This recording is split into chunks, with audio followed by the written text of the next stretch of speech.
Hello guys, hope you guys are doing very well. So इस video में हम cover करेंगे कि आपको एग्जाम के दौरान कौन कौन सी ऐसी चीजें जिनको कंसिडर करनी है। सबसे पहली और फॉरमोस्ट सबसे इंपॉर्टेंट चीज है यूटिलाइजेशन ऑफ 15 मिनट्स। जो पहली 15 मिनट हमें रीडिंग के लिए मिलती है तो वो आपको किस तरह से यूटिलाइज करनी है। उन 15 मिनट को आपको दो कामों में यूटिलाइज करना है। पहला डिसाइड करने में, सर क्या डिसाइड करने में कि कौन सा क्वेश्चन आपको लेफ्ट करना है और कौन सा क्वेश्चन आपको ऑप्ट करना है और कौन सा क्वेश्चन आपको पहले करना है। एंड सेकंड क्वेश्चंस की रीडिंग लेनी है। ये अब सर ये तो हम कर लेंगे, रीडिंग लेनी तो हमें आती है, बट ये डिसाइड करने में काफी कंफ्यूजन होता है कि कौन सा क्वेश्चन हमें छोड़ना है, कौन सा क्वेश्चन हमें ऑप्ट करना है। देखो इसका सिंपल सा मैं आपको फॉर्मूला बताता हूँ। हमारे टोटल 6 क्वेश्चन आते हैं। ओके, अब क्वेश्चन वन तो क्या होता है हमारा कंपल्सरी, तो इसको तो हमें करना ही करना है, ये तो ऑप्शन से ही बाहर है।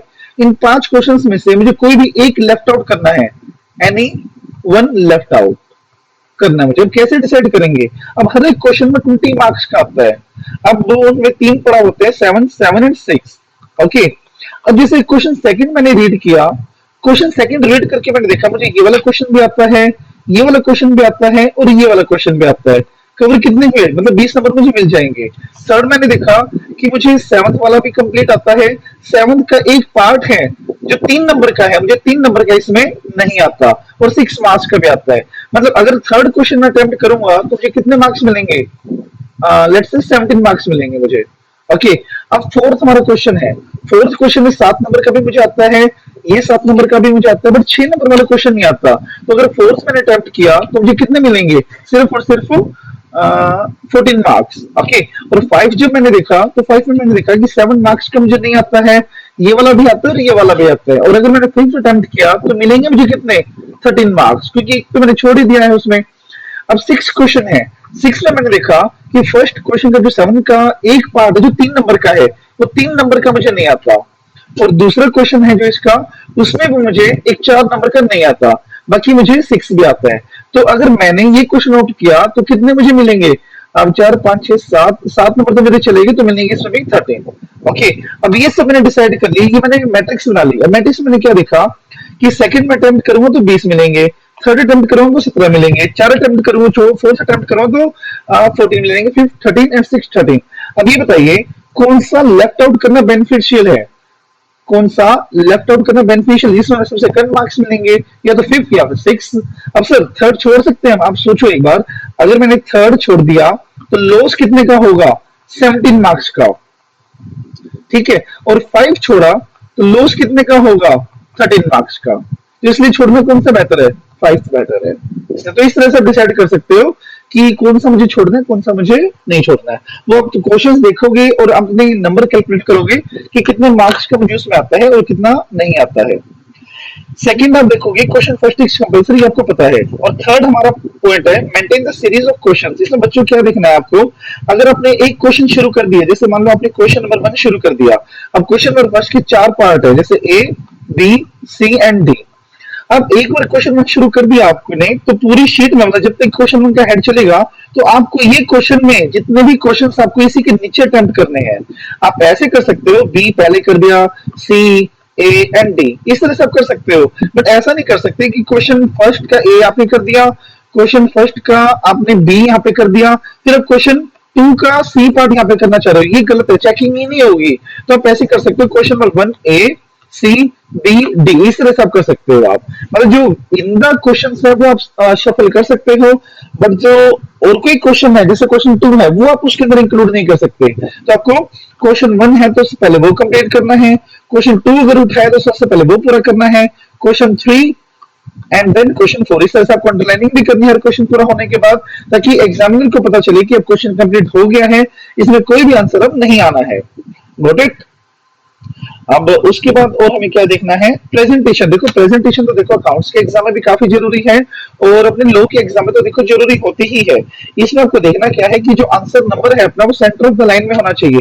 कुछ बच्चे ऐसे होते हैं, देखो मैं बताता हूँ आपको क्या है। जैसे मान लो हमारा क्वेश्चन नंबर फर्स्ट है, उसका ए पार्ट है, उसका फर्स्ट पार्ट है, ठीक है, फिर क्वेश्चन फर्स्ट है उसका बी पार्ट है, उसका बी फर्स्ट पार्ट है और सेकंड पार्ट है। इस तरह से अब ऐसे क्वेश्चन देने लग गया तो बच्चे कैसे करते हैं, क्वेश्चन वन डाल दिया, फर्स्ट यहाँ पे डाल दिया, ये पूरा हो गया अपना। ओके, फिर यहाँ पे बी पार्ट आ गया और यहाँ पे फर्स्ट पार्ट आ गया। अब आगे करते सेकंड पार्ट। ऐसे नहीं करना। यहाँ पे देखो, यहाँ पे कुछ बच्चे यहाँ पे ए डालना ही भूल जाते हैं, तो आपको लिखना कैसे है इसको? ये बिल्कुल गलत मेथड है लिखने का। आपको हर एक को बिल्कुल अच्छे से लिखना है, और लिखना कैसे है मैं बताता हूँ आपको। लिखना है ऐसे, जैसे क्वेश्चन नंबर का फर्स्ट का ए करना चाह रहे हो आप, ओके, इसमें सेकंड भी हम ले लेते हैं। जैसे क्वेश्चन नंबर फर्स्ट ए पार्ट फर्स्ट, इस तरह से। अब ये हमने कंप्लीट किया। अब यहाँ पे question number first a second, इस तरह से ये कंप्लीट किया आपने।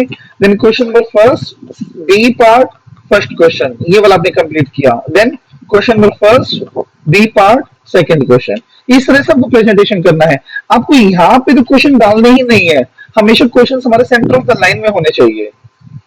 ओके, तो कुछ बच्चे तो अपने मार्क्स सिर्फ इसलिए डिडक्ट करवाते हैं क्योंकि इनको प्रेजेंटेशन ही नहीं पता होता। यार आप ये जो बताओ, इसमें आपको लिखने में कुछ जा थोड़ी रहा है, 1 या 2 सेकंड आपकी लगती है बस उसमें। ऐसे ही आपको यहाँ पे लिखना है, ऐसे यहाँ पे लिखना है। अगर यहाँ पे लिखने से आपका एक आधा नंबर बढ़ने के चांसेस हो रहे हैं, तो आप क्यों उसको लेफ्ट आउट कर रहे हो?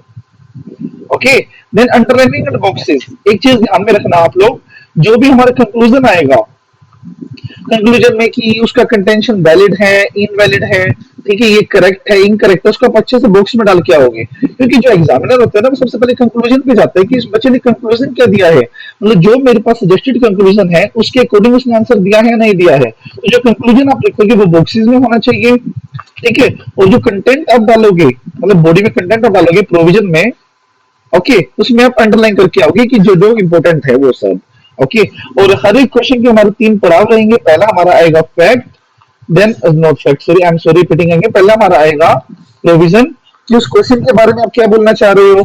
फिर अपना आएगा फैक्ट की क्वेश्चंस की समरी क्या कह रही है। देन अपना कंक्लूजन कि फैक्ट के अनुसार प्रोविजन बताया है जो मैंने, उसके अनुसार मेरा क्या आंसर बनता है, ये सब।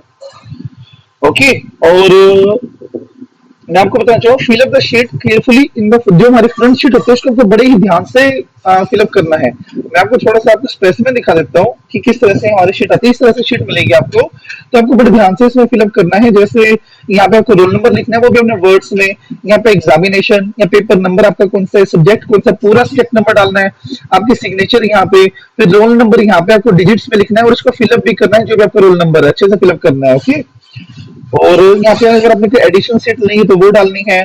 पेपर कोड नंबर आपको मिलेगा, वो डालना है इसमें। अगर एमसीक्यू है आपके, तो एमसीक्यू क्या करना है, बट आपके लिए एप्लीकेबल नहीं है ये। तो ये छोटी छोटी बातें जो आपको ध्यान में रखनी है। बाकी आप अपने जो एग्जामिनर है वहाँ पे, जो टीचर उससे पूछ सकते हो अगर आपको कोई भी डाउट हो। तो ये कुछ देखो बच्चों बेसिक सी बातें जो आपको ध्यान में रखने वाली है।